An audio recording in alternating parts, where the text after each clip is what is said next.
Insecurity. Insecurity is a feeling of inadequacy and uncertainty. It is a feeling of not being enough, never being enough. I think every single one of us is insecure about something in their life. Yes, the amplitude varies, but it's never zero. Growing up as a kid on the taller, bigger side, I never found myself fitting in. I was always so bothered by my insecurities. The way I looked, the way I talked, the way I walked, my body, my face, my voice, everything. I was always so self-conscious and in my head all the time that I really didn't know how to think about anything other than my insecurities.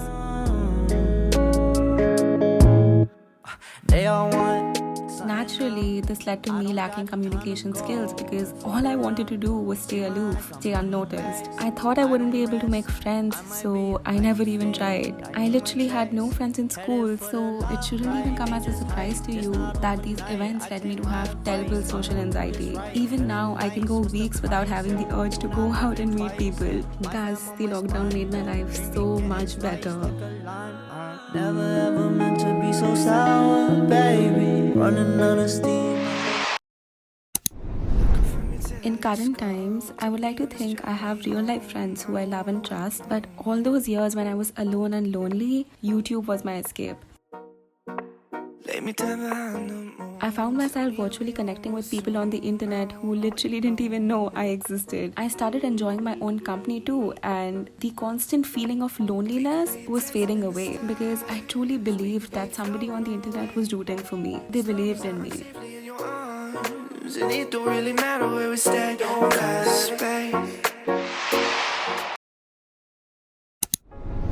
As someone who has never been the one to put myself out there, in the month of September 2020, I started a YouTube channel. I started it for me and I never imagined that anybody would be actually interested in watching me. But I still wanted to be somebody to someone who has nobody so that they can realize that they might be alone, but they don't have to feel lonely. I have you and you have me. We are all in this together, which is why it honestly blows my fucking mind to see that we are now a community of 1,000 humans. While dogs are welcome too, it makes me so happy to just read your comments, talk to you all in the DMs, and it's just such a beautiful feeling which I do not think I'll be able to express in words. If a year back someone would have told me that I would be oversharing my boring life on the internet, I would have laughed and flipped them off. But now I feel so proud of myself and all of you for just sticking around and being there. Shit, YouTube has made me so overly emotional and sensitive. Let's put the brakes on this right now. I am so sorry for this long, sappy, emotional, rambling session. I know you all didn't come for this, but just know that I love you. Oh, okay, I'm done now. Back to my favorite part of existence, food. For breakfast on this day, I had a cheesy mushroom toast with corn. And then, since I was so inspired by Jasmine Tyler's brownie granola, which I made in my last video, I wanted to make a more indulgent version of it. So I experimented and made a pretty brownie looking granola, and I made my neighbor try it. You won't even believe, she legit thought it was brownie. She couldn't tell it was granola, and I was like, oh my god, that is so cool. And then for dinner we ordered pizza, and this was actually a new addition in the Domino's menu, pasta pizza, and I must say I do like it.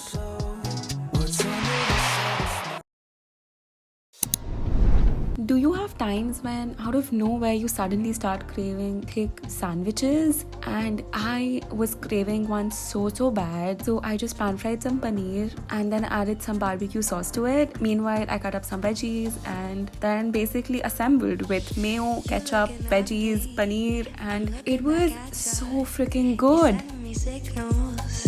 I gotta have you, so If you didn't already notice, I kinda have fallen in love with this eggless French toast whose recipe I have personally mastered, and I really am not being able to survive my day without it. I would highly recommend you to try it out for yourself because believe me, you will fall in love too.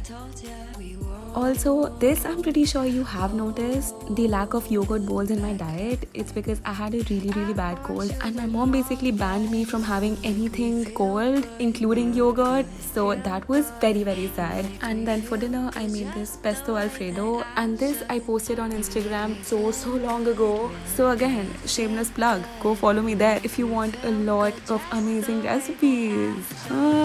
Because I have developed an addiction to reels, which I do not think will go away soon.